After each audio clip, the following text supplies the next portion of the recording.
waters flowing eastward, which was a very castigation of the Jewish influence in the world. What were some of the other charges made by Mr. Hayes against Mr. Reese? Oh, just that Mr. Reese was utilizing this investigation for his own prominence inside the House of Representatives. That was the only charge Hayes could think of. How would you describe the motivation of the people who created the foundations, the big foundations in the very beginning? What is or what was their motivation?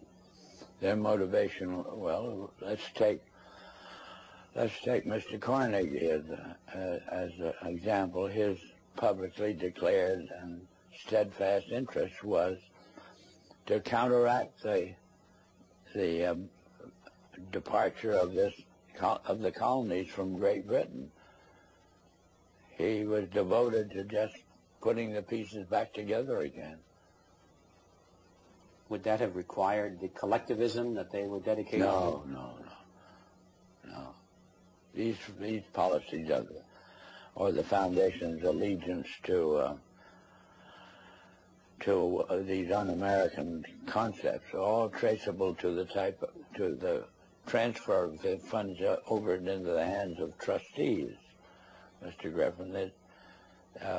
Not the men who had a hand in the creation of the wealth that led to the endowment of, or as a use of that wealth for what we would call public purposes. It was a subversion of the original intent then. Oh, yeah, completely so. And that we got into the world traditionally of bankers and lawyers. How do you see that the purpose and direction of the major foundations has changed over the years to the present? What is it today?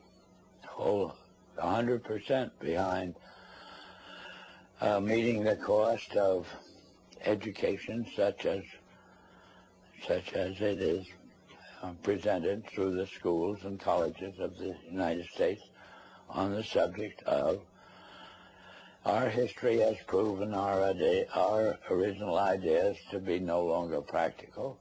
The future belongs to a collectivistic concept, and there's just no disagreement on this. Why do the foundations generously support communist causes in the United States? Well, because to them, what communism represents a means of developing what we call a monopoly. That is, the organization, we'll say, of large-scale industry into an administrable unit. Do they think that they will be one of the administrators? They will be the beneficiaries of it, yes.